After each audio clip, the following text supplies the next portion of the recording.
sesuatu yang share tentang firman Tuhan, value tentang firman Tuhan, just do it. Ya.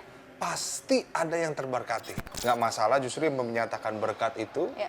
Dan buat aku makin banyak pastorgram atau yang disebut pastorgram atau orang yang share dan ayat-ayat di Alkitab, itu justru makin bagus. Harusnya kita juga semakin support satu sama lain untuk, wah ini gini dong, ada value-value firman Tuhan dan lain sebagainya. Jadi kita bisa lihat bahwa kita bisa pakai kendaraan itu juga untuk penginjilan.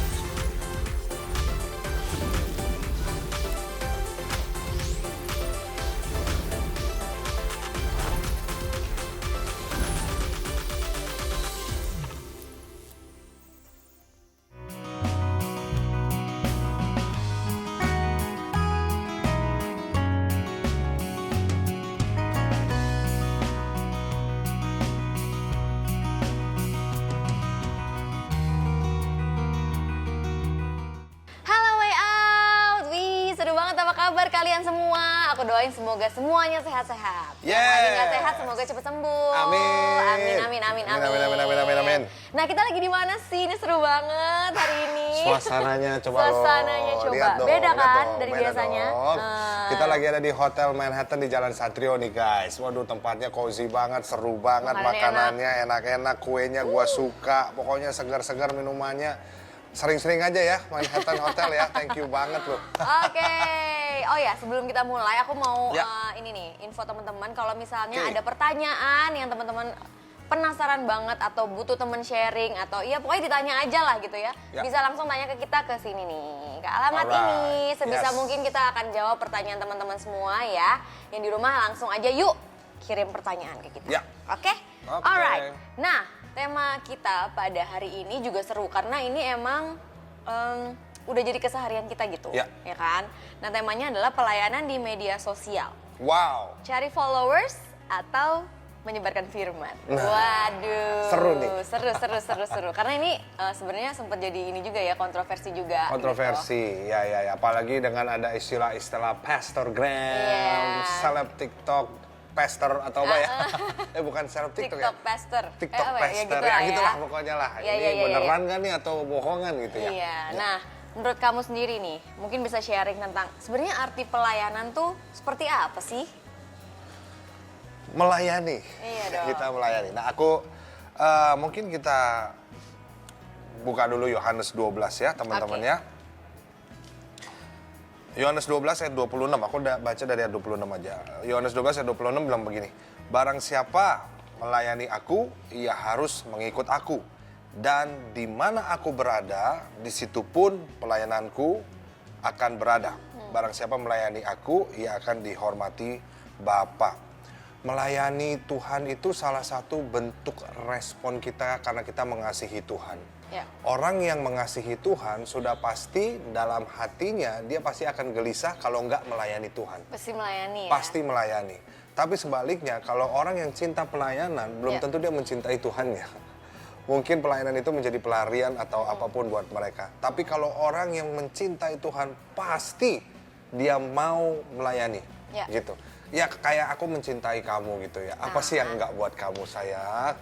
Yang aku mau nasi uduk, aku beliin nasi uduk. Yang aku pengen baju baru, aku beliin baju baru. Sedap. Pokoknya aku berusaha melakukan yang terbaik untuk orang yang aku kasih. Aku melayani kamu. Yang aku lagi pegel-pegel, aku pijitin. Iya benar juga. Kalau aku lapar, kamu masakin aku. Kan itu salah satu bentuk pelayanan, melayani. Nah, waktu kita mencintai Tuhan juga seperti itu, kita melayani apa yang menjadi pekerjaannya Tuhan di dunia ini. Dan yang menariknya tadi ayatnya bilang, barang siapa melayani aku, ia harus mengikut aku. Dan di mana aku berada, di situ pelayananku berada. Jadi kita ditaruh sama Tuhan di tempat-tempat yang mungkin berbeda-beda. Sesuai dengan apa yang Tuhan mau di dalam kehidupan kita. Mimbarnya mungkin beda-beda. Ada yang mimbarnya di gereja.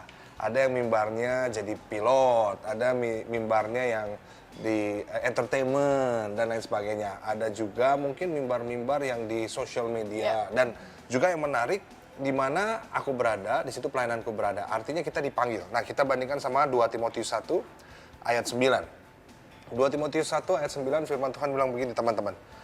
Dialah yang menyelamatkan kita dan memanggil kita dengan panggilan kudus. Bukan berdasarkan perbuatan kita, melainkan berdasarkan maksud dan kasih karunia-Nya sendiri yang telah dikaruniakan kepada kita dalam Kristus Yesus sebelum permulaan zaman.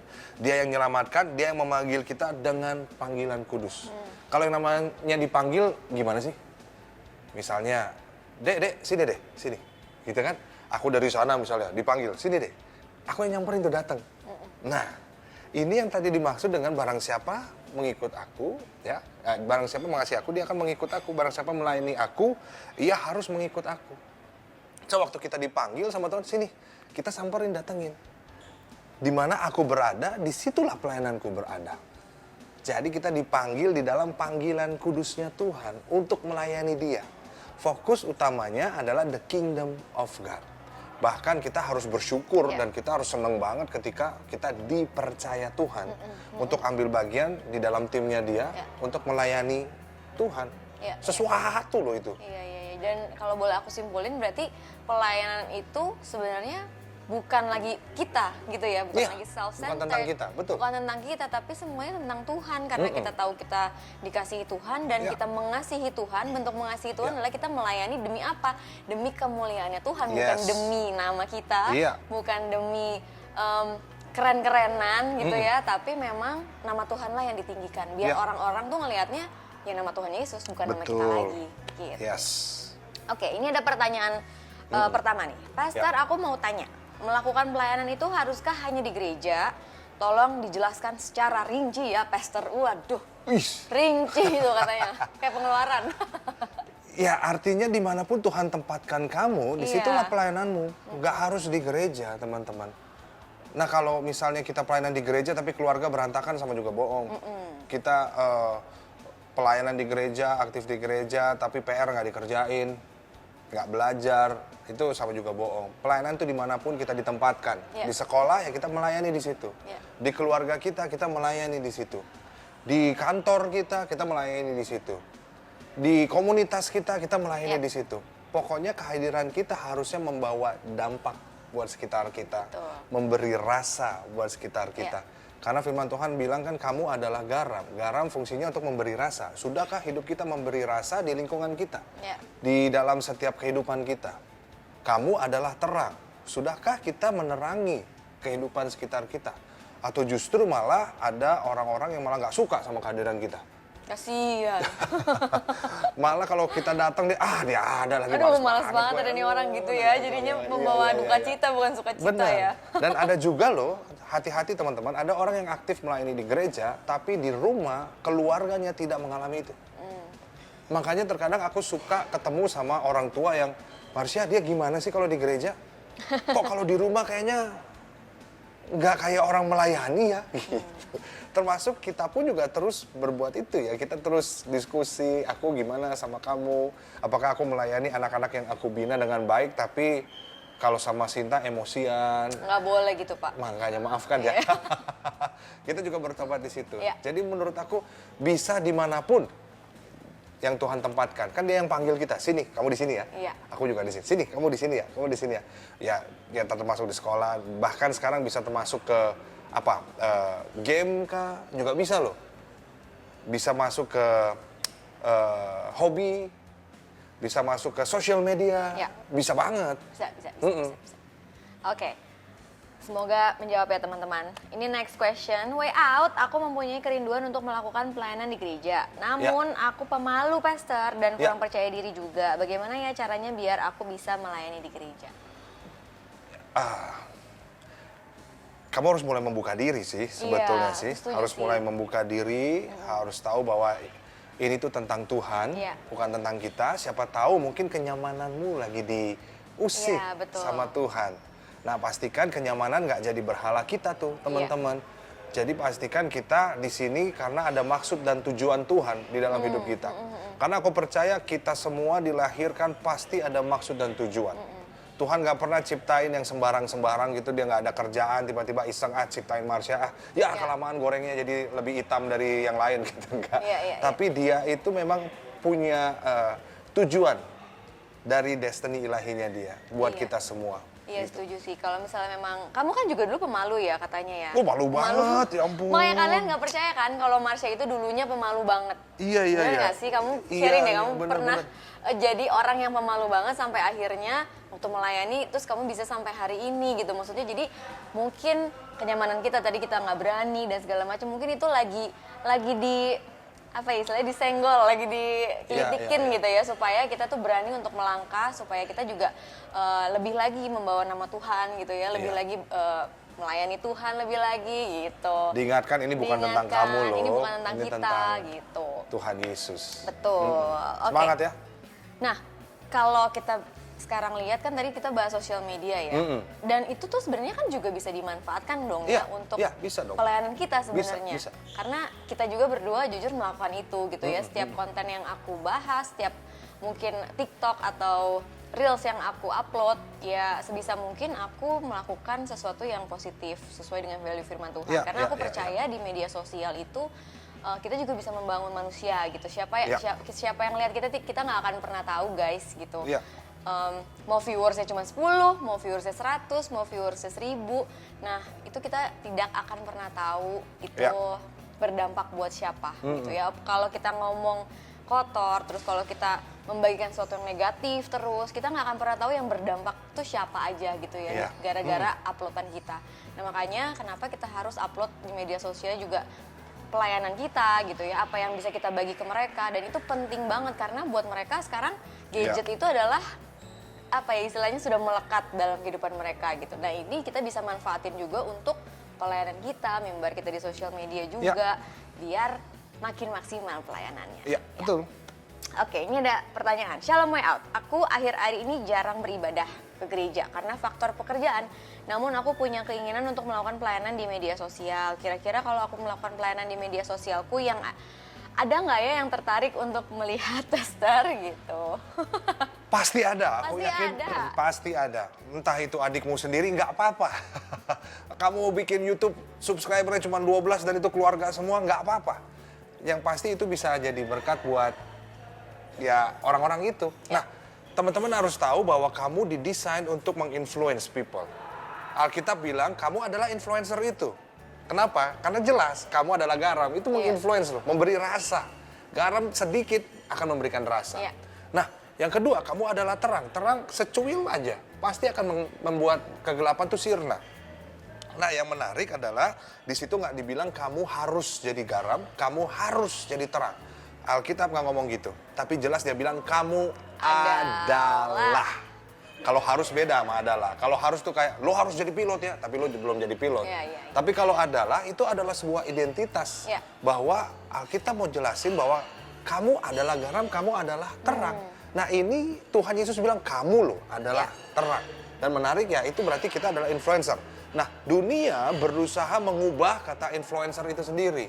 Aku akan bacain ya apa kata Google nih. Google berkata arti influencer itu adalah secara sederhana, katanya sih sederhana. Secara sederhana, influencer adalah seseorang yang bisa memberikan pengaruh di masyarakat. Betul. Ya. Mereka bisa merupakan selebritis. Wah, ini kata Google. Jadi kalau kita bukan selebritis, kita nggak bisa disebut dengan influencer. Mereka adalah blogger, YouTuber. Tahu YouTuber? YouTuber. Oh, YouTuber. Ataupun seorang public figure yang dianggap penting di komunitas tertentu. Umumnya seorang influencer memiliki jutaan pengikut follower di media sosial. Nah ini apa yang dunia sebutkan tentang arti influencer.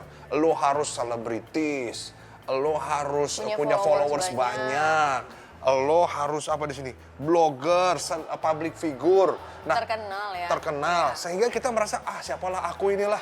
Butiran debu, remahan wafer. Aku bukan siapa-siapa lah. Nah, tapi justru firman Tuhan bilang, kamu loh influencer kerajaan surga loh.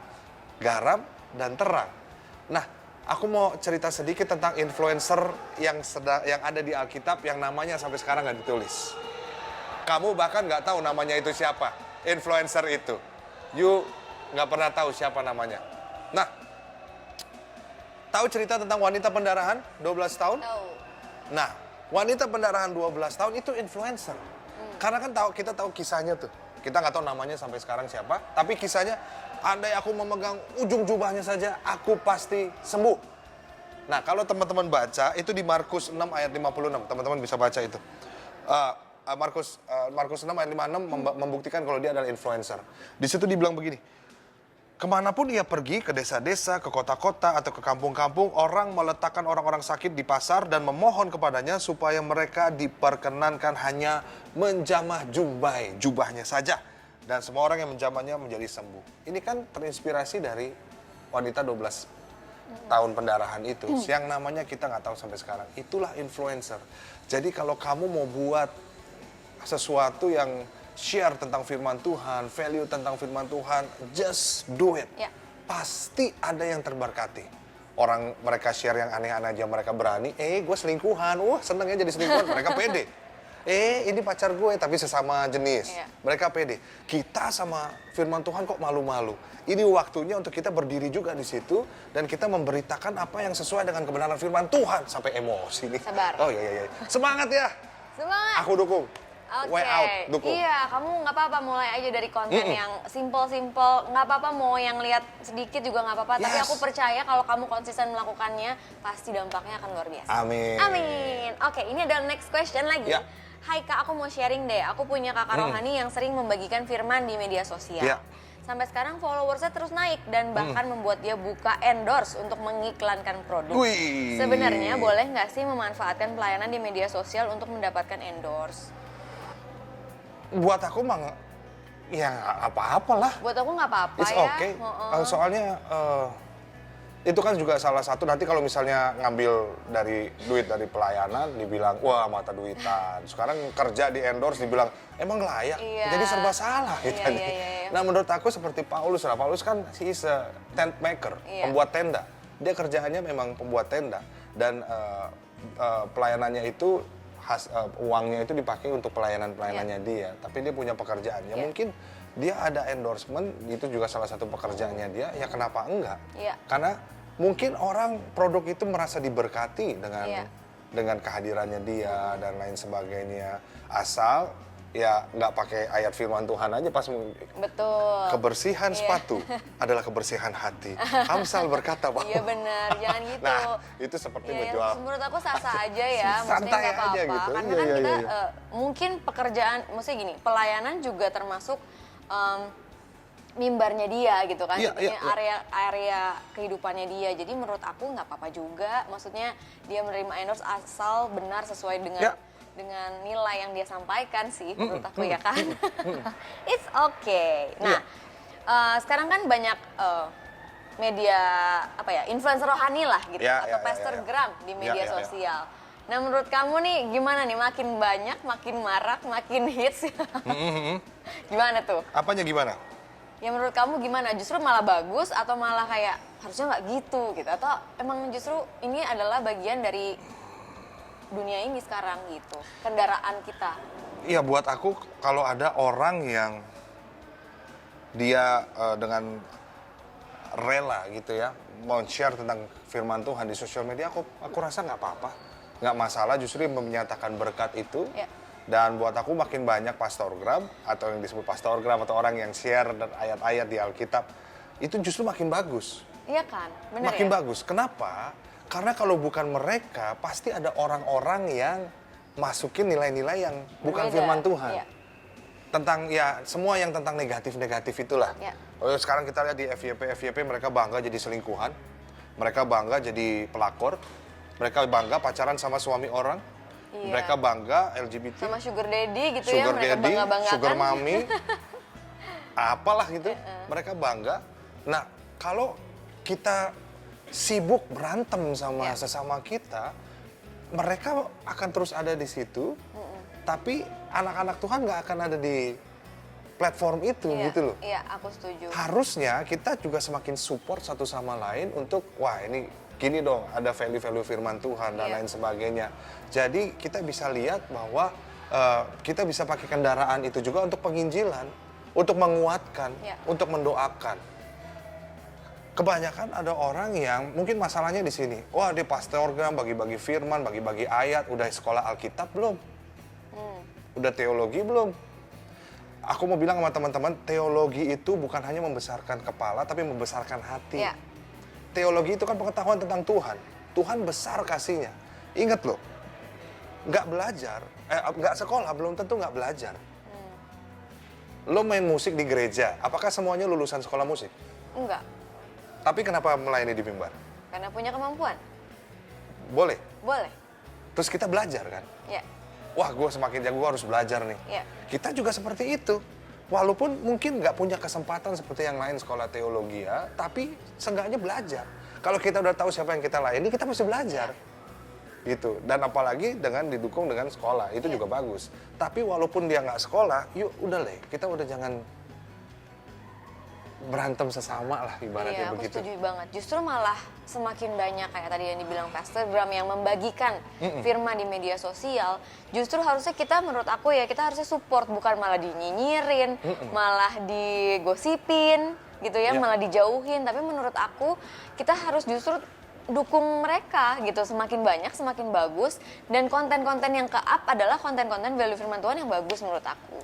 Daripada konten-konten yang ada di ininya mereka yang negatif-negatif. Jadi jangan saling sikut-sikutan lagi, jadi harusnya saling rangkul sih gitu ya. Iya, makanya ini sangat menarik. Firman Tuhan bilang gini, sebab 1 Korintus 1 ayat, aku akan lihat. Nih, ayat 25 ya, 1 Korintus 1 ayat 25. Sebab yang bodoh dari Allah lebih besar hikmatnya daripada manusia, dan yang lemah dari Allah lebih kuat daripada manusia, daripada manusia. Nah, kita melihat bahwa kadang Tuhan juga memakai orang yang bodoh untuk mempermalukan orang yang berhikmat. Makanya ini semuanya tentang Tuhan, bukan tentang kita. Jadi siapa kita yang melayak-layakan orang untuk melayani Tuhan dan lain sebagainya.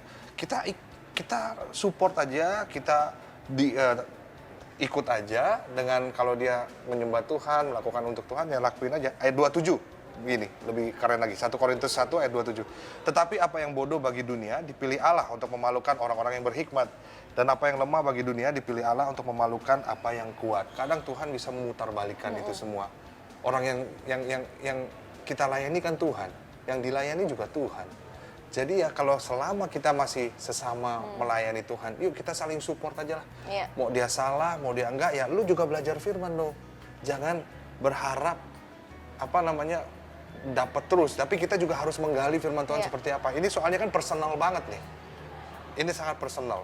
That's why kita perlu juga menggali firman Tuhan supaya kita tahu, wah ini salah, ini benar, ini tidak sesuai. Ya kalaupun nanti mereka nggak sesuai, ya biar itu jadi tanggung jawab sama Tuhan. Yang penting kita jangan pernah berhenti belajar. Semangat terus, Pastor Bram.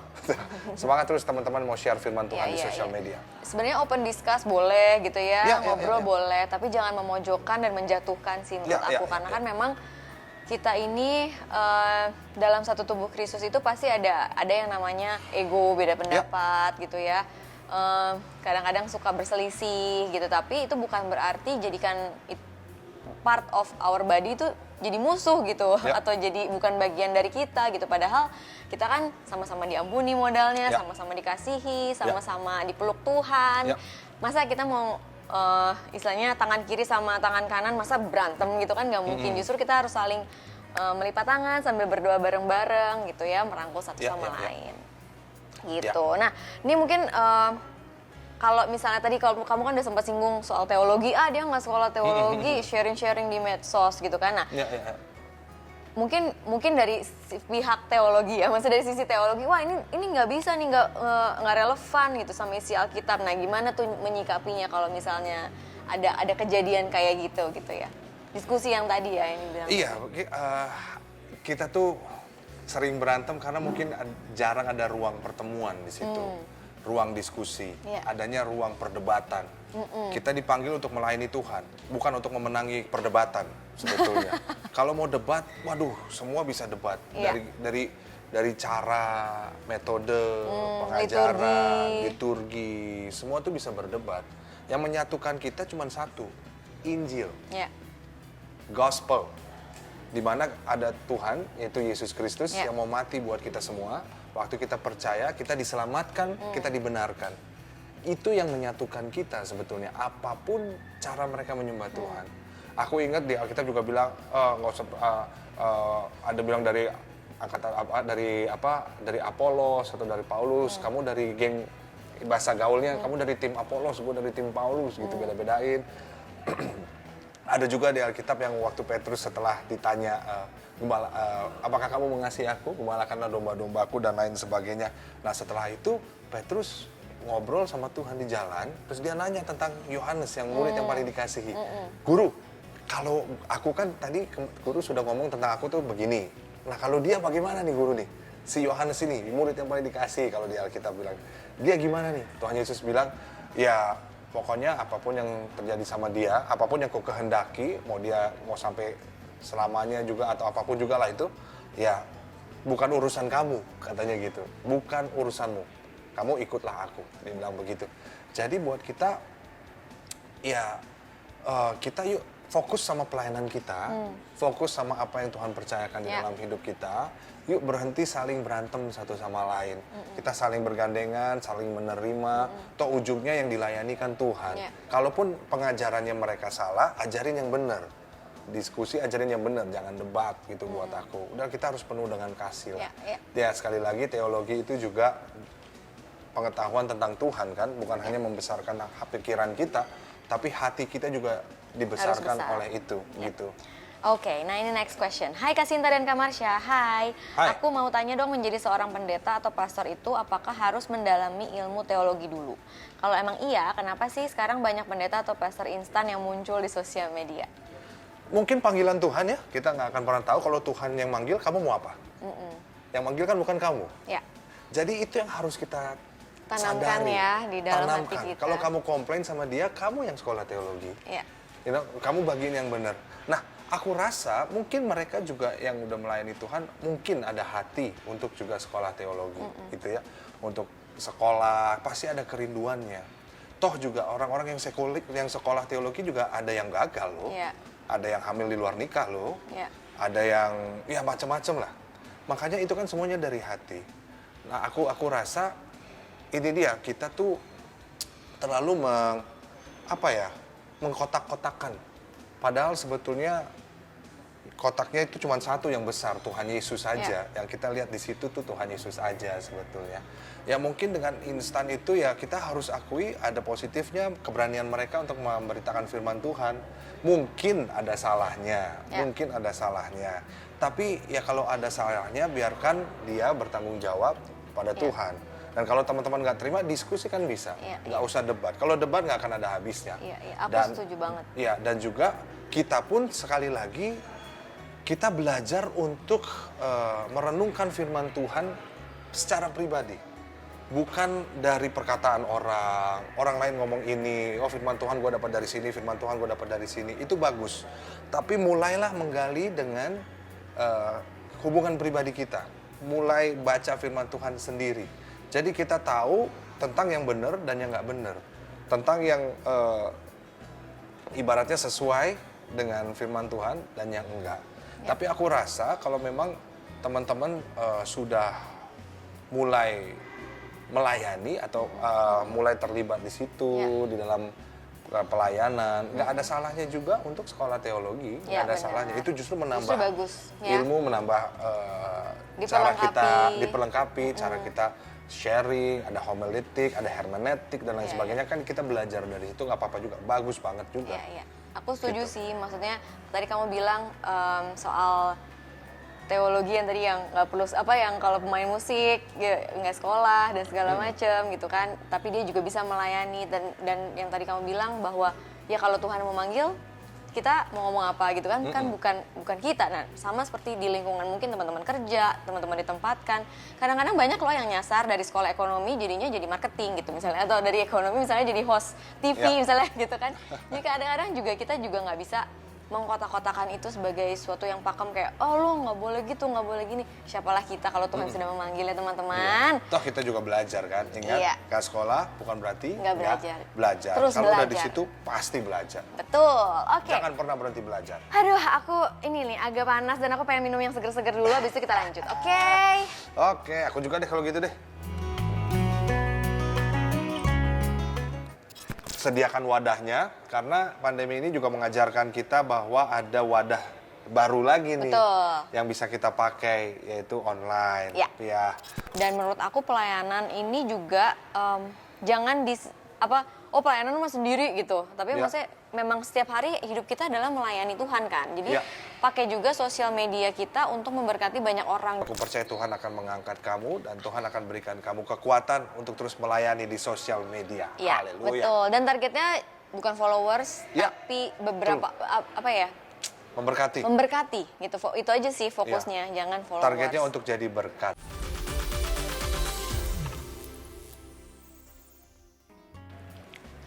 Segar. Thank you loh, sekali lagi Hotel Manhattan loh. Iya, enak banget. Ini ada dessert, ini enak banget sih tahunya. Iya. Luar biasa. Oke. Nah, aku mau ingetin lagi kalau misalnya teman-teman ada pertanyaan, langsung aja kirim ke sini. Oke?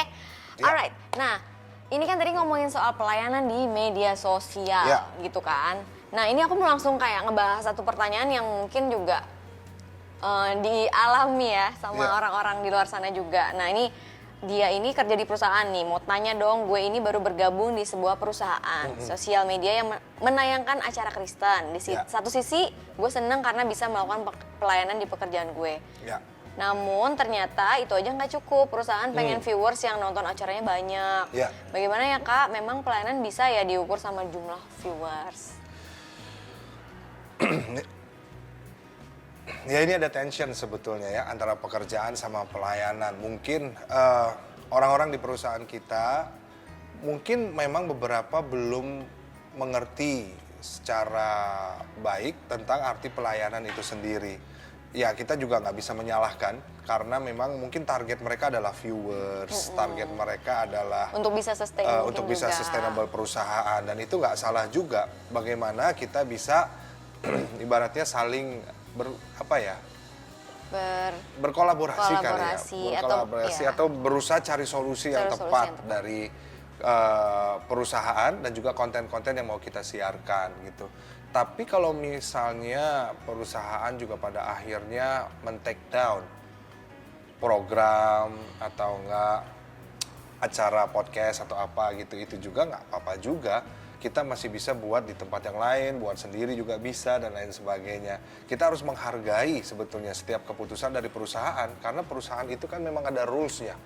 Rumahnya itu ada selalu, setiap perusahaan pasti ada rules-nya yang perlu kita taati juga.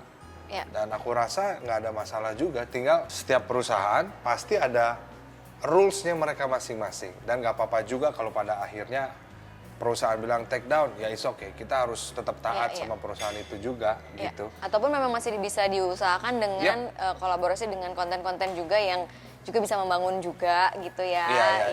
Kadang-kadang kita juga harus fleksibel dengan keadaan tertentu gitu tanpa mengurangi value firman Tuhannya gitu.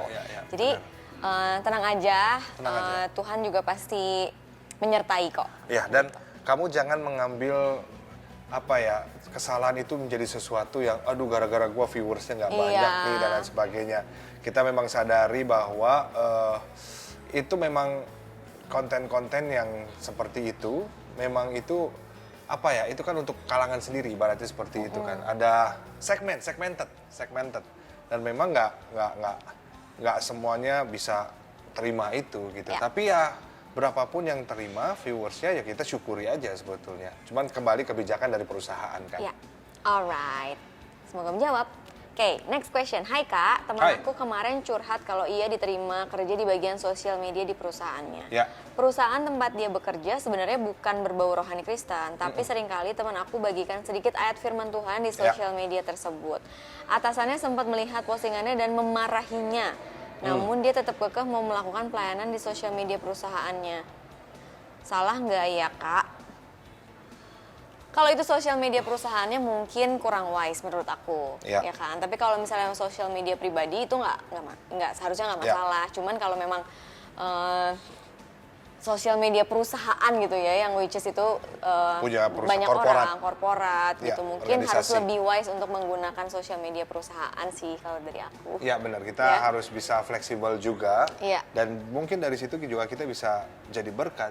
Jangan sampai Jadi kita batu sandungan. batu sandungan dan jadi keras kepala gitu ya. Wah ini. Iya. Toh kamu juga masih bisa bagiin itu di sosial media kamu. Iya, gitu betul. ya. Aku setuju. Di perusahaan ya kita tetap harus ikutin rules perusahaan itu sih. Kecuali kalau memang kita seorang entrepreneur, kita punya perusahaan sendiri, nah itu kita bebas untuk menulis rules yang ada di situ. Dan sebenarnya menurut aku juga tanpa misalnya mencantumkan ayat yang istilahnya condong ke Kristen banget gitu, menurut aku dengan value, dengan nilai-nilai yang kita ambil, kita anut juga, itu bisa tetap ini kok, tetap memberkati, tetap bisa berdampak dan positif gitu buat banyak orang tanpa kita condong ke kanan atau ke kiri gitu.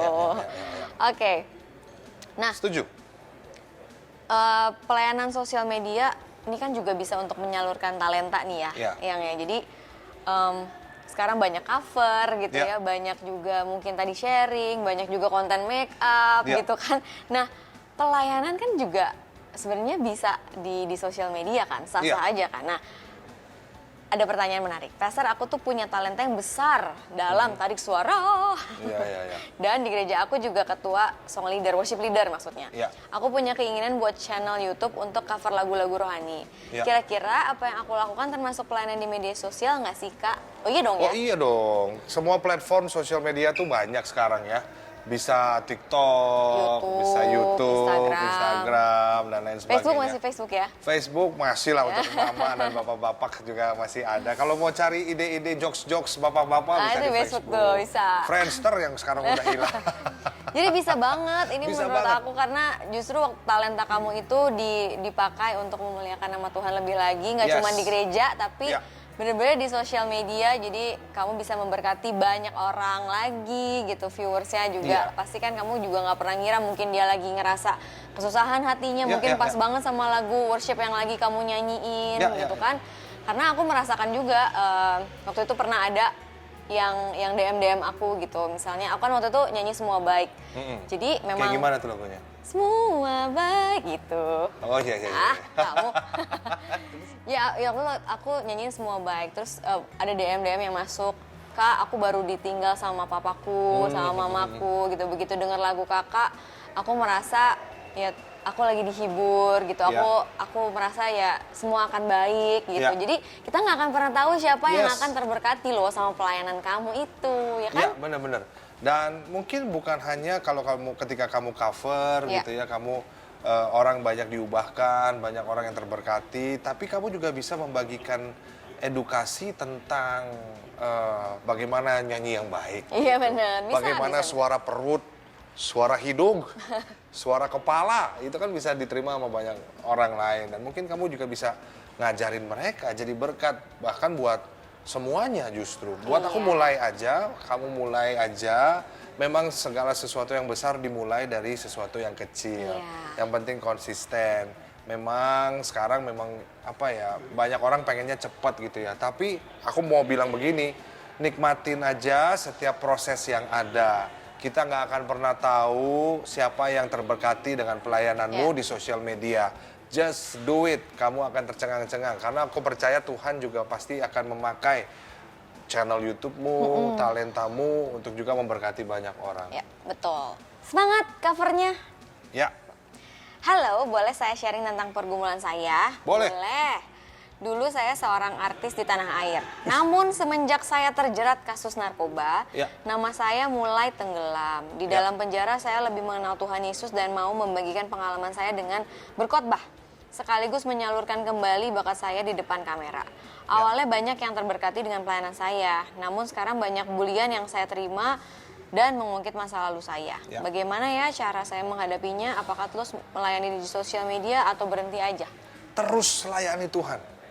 Tahu nggak, mau sebaik apapun kamu, pasti ada yang nggak suka. Pasti ada yang ngomongin, pasti ada yang sirik. Jangankan kita, bos. Tuhan Yesus kurang baik seperti apa lagi dia. Kurang melayani seperti apa lagi, kurang sempurna seperti apa lagi. Tapi tetap aja ada yang nggak suka.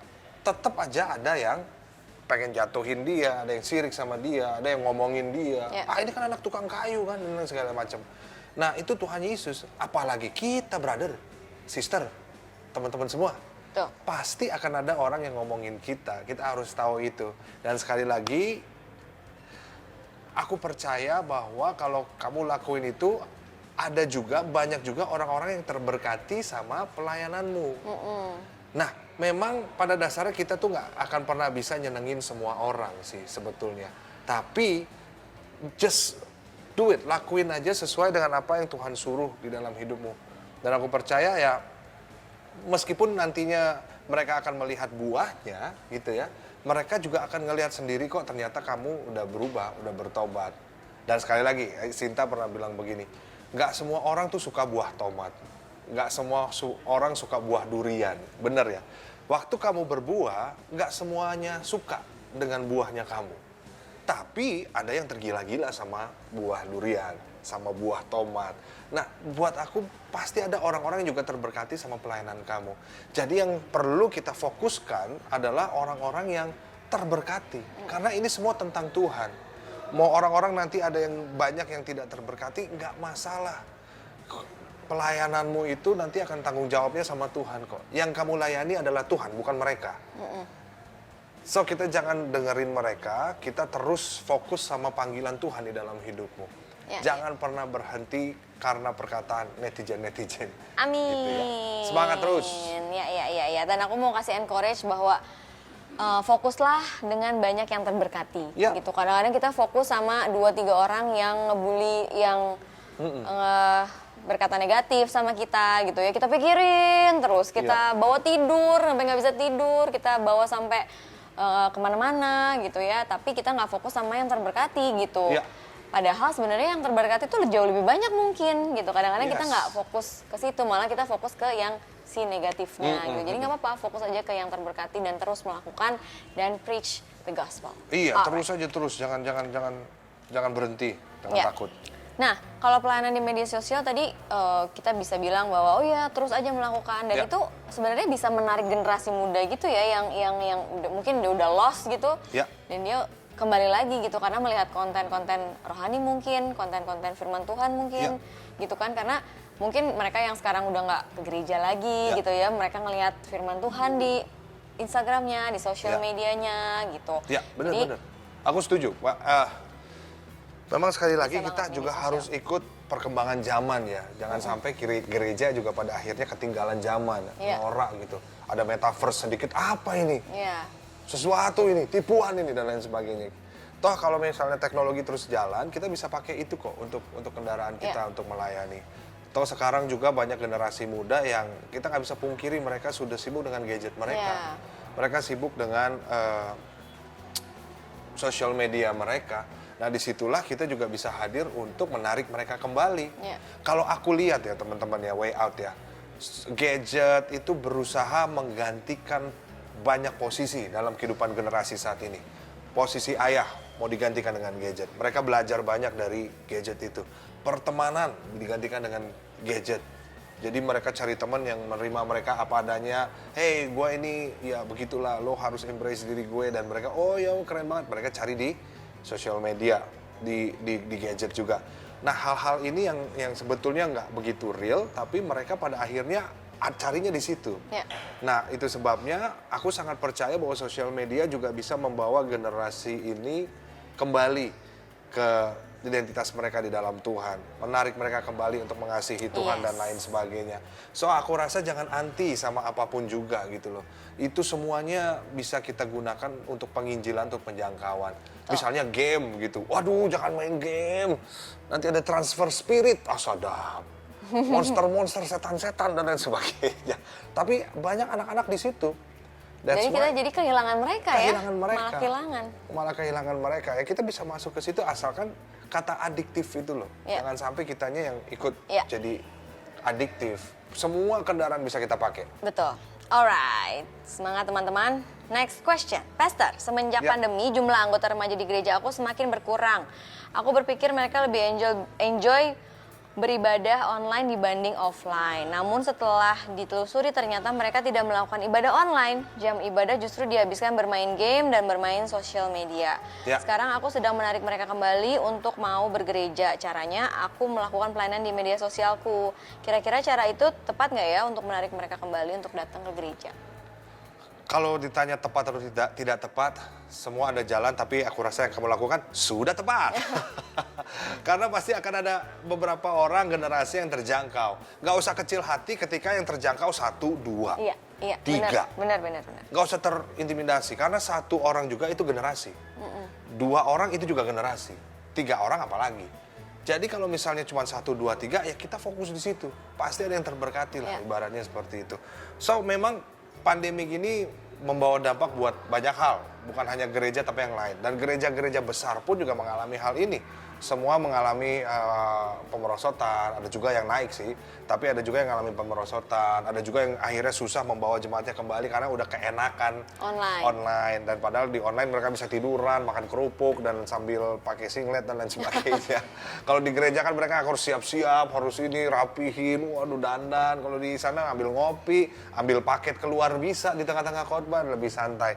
Nah memang itu juga menjadi kendala buat banyak orang, tapi aku mau nguatin teman-teman semua. Yuk mulai dari kita sendiri. Kita masih juga perlu loh komunitas, dan kita masih perlu juga untuk bergereja.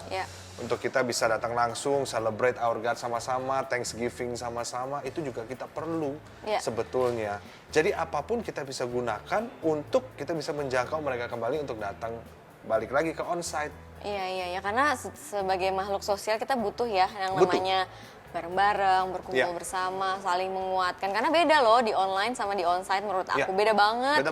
Kalau di onsite kita bisa saling mendoakan gitu. Saling mendoakannya benar-benar kayak ya bisa tatap muka langsung. Itu beda banget sama dan ketemu sama teman-teman yang di dalam Tuhan gitu ya. Itu tuh membawa juga kita nge-charge lagi gitu loh, kayak oh ya ternyata aku ada support system gitu kan, kayak terus abis ini mau kemana, abis ini nongkrong bareng, itu juga bisa membawa refreshment sih dalam kehidupan kita gitu, selain memang yang pastinya firman Tuhan ya gitu.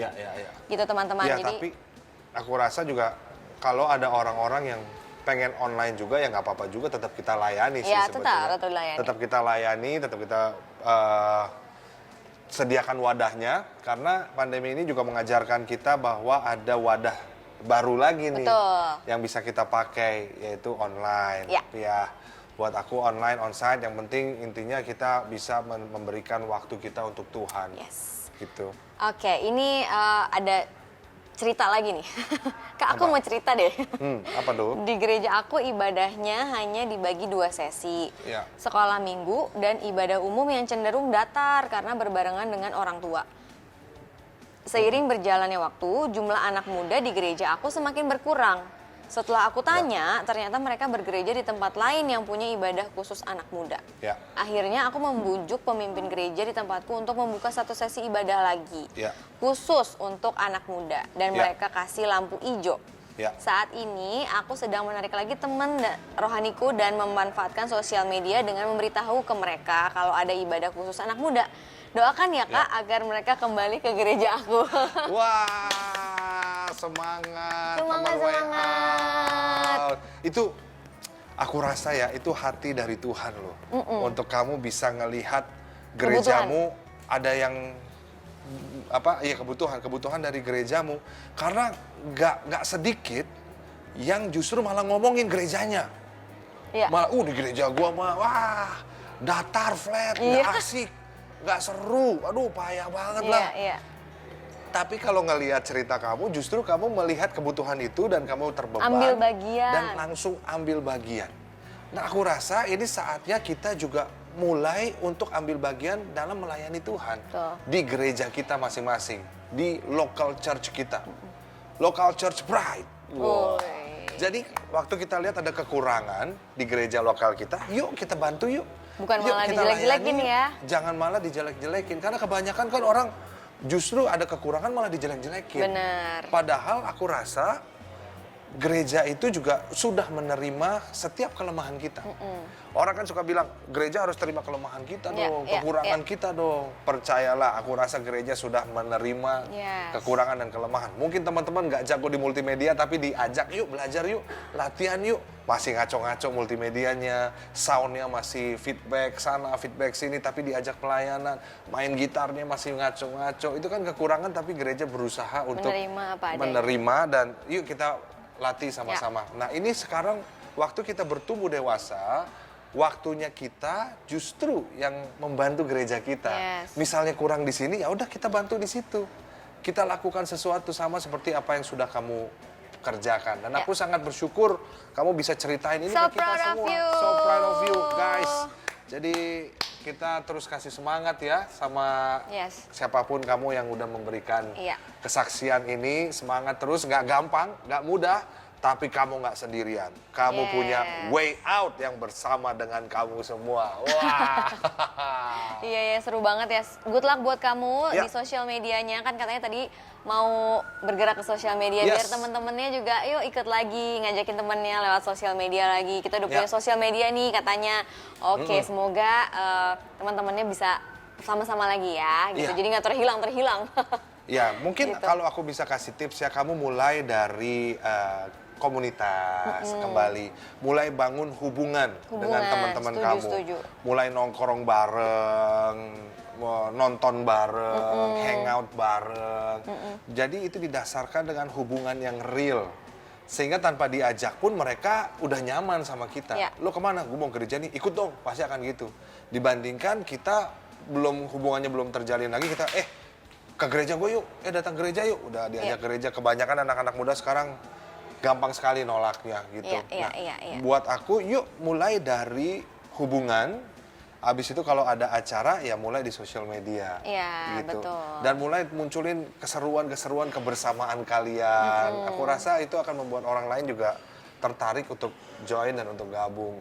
Pokoknya percaya bahwa nggak akan ada yang sia-sia deh teman-teman. Betul, termasuk sosial media. Jadi buat teman-teman juga ya jangan anti juga sama sosial media gitu ya, pelayanan sosial media. Karena sosial media ini sekarang udah erat banget sama kehidupan kita ya kan. Kita pasti lihat banyak hal di sosial media dan menurut aku pelayanan ini juga jangan pelayanan mah sendiri gitu. Tapi maksudnya memang setiap hari hidup kita adalah melayani Tuhan kan. Jadi pakai juga sosial media kita untuk memberkati banyak orang. Jadi jangan takut lagi yang tadi bilang aku takut, aku dibully karena aku sekarang pelayan di sosial media dan segala macamnya. Nggak apa-apa. Memang kalau di sosial media kan nggak bisa disaring ya. Maksudnya followers nggak bisa disaring, viewers nggak bisa disaring. Jadi memang akan ada pasti yang kayak gitu-gitu. Tapi yuk bertahanlah ya dengan value firman Tuhan, dengan identitas yang Tuhan udah kasih buat kamu. Jangan patah semangat kalau di sosial media suka ada yang nyinyir mungkin atau misalnya nggak suka sama kita gitu. Karena yang tadi Marsha bilang, sebaik apapun kita pasti ada aja gitu yang nggak suka sama kita gitu kan. Pelayanan mau segimana baiknya aja pasti dikomentarin, ininya kurang ini, misalnya kalau di gereja juga lightingnya kurang, ininya kurang. Nah, sama di sosial media apalagi orangnya nggak tahu siapa, lebih banyak lagi yang lihat. Jadi tetap semangat karena kamu identitasnya adalah anak Tuhan. Amin. Iya. Amin. Dan ingat ya, namanya sosial media, sosial, artinya global. Jadi yang aku setuju yang kamu bilang tadi. Siap-siap aja kalau yang datang tidak sesuai dengan ekspektasi. Ternyata yang datang para pembuli-pembuli. Nah kalau kita mau terjun melayani di sosial media, kita harus siap sama itu. Siapnya juga jaga hati kita, karena disitulah terpancar kehidupan. Amsal bilang seperti itu ya. Makanya kamu harus punya singleness yang kuat sama Tuhan.